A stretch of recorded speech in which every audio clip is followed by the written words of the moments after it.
Hey, this is David Hinton. I am starting something that is certainly different from me.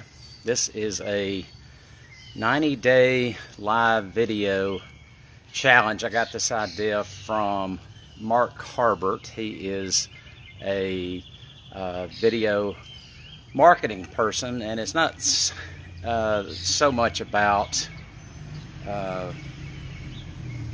selling something as it is about growing. So hopefully that's what I will be doing here. As you can tell, I'm a little uncomfortable the first attempt at trying this. Hopefully I'll get better, a little less clumsy.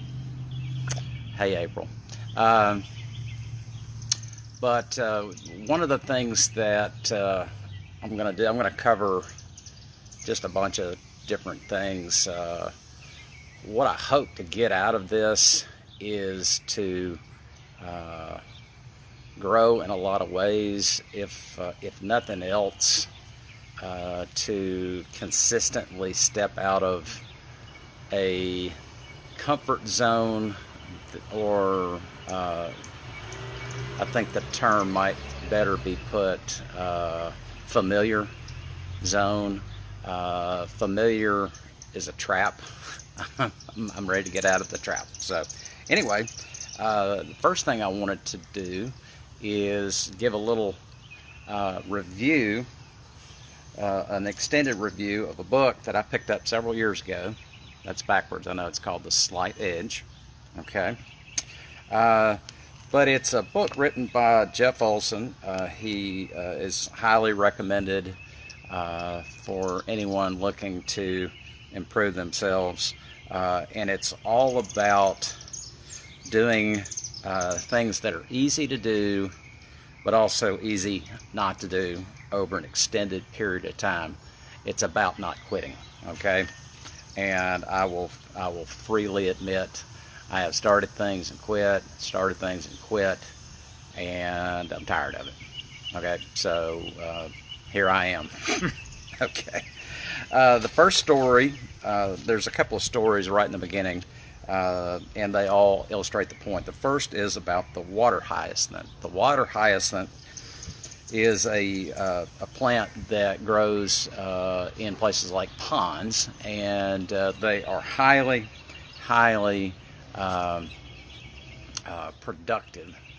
But if you were to put, as the story relates, if you were to put a water hyacinth in a pond for the first several days, you wouldn't notice any growth whatsoever. But underneath, sorry, the glasses are crooked, underneath there's growth going on.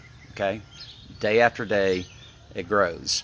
By day 10, a small portion of the pond will be covered. By day 30, a little bit more. I'm sorry, by day, say 15, a little bit more. By 20, you can really see it. 25, wow, it's really covering. By day 28, it's covering half the pond, and by day 30, the entire pond is covered by water hyacinths. The point, obviously, is that the growth is going on underneath. The second story he relates is about two frogs that get caught away from the swamp. They wandered away from the swamp and wound up in a churn of milk.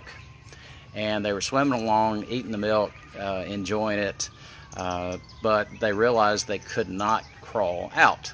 So they swam and they swam and they swam, and attempting to crawl out. One of the frogs says, well, that looks like it's it. I'm going to go on to frog heaven. I'll see you in the big swamp in the sky. And there goes an air conditioning unit right behind me. So y'all pay attention. The other frog does not give up. He keeps going, he keeps going, he keeps going, swimming, paddling furiously to what he thinks is no avail.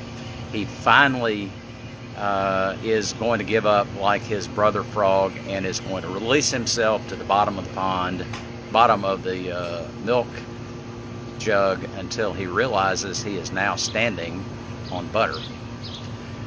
Well, then he is able to crawl out, leave his brother behind, and go on to the swamp. So again, relating the ability to keep going. And again, I freely admit I have stopped over and over again, but I'm going to learn. I'm going to learn. The final story is the story of a rich man who is in his last month of life, and he has 2 sons, and he wants to give them a gift. One of the gifts, I'm not going to read the whole thing, but one of the gifts is love. The other gift is money, and the third is wisdom. But the way he goes about telling the story is that he gives one son on day 1 $1 million. Well, they had a choice, $1 million or a penny doubled every day. Well, the one son, he doesn't even think about it, takes $1 million, goes about figuring out how he's going to spend it and invest it. The other son figures, well, you know, there must be a reason why he said take the penny doubled every day. So long story short, you all probably know it, by day 31, the one son has spent a nice chunk of his $1 million, and he has much less, and the son who took the penny now has over $10 million because of the magic of compounding interest. Now, of course, there's nowhere that you can get doubling your money every single day, but again, what he learned was wisdom. That was the third gift. The third gift was taking that. So, all right. So that's the intro. I'm going to cover more of this as we go along. I am learning along with anybody who cares to watch this.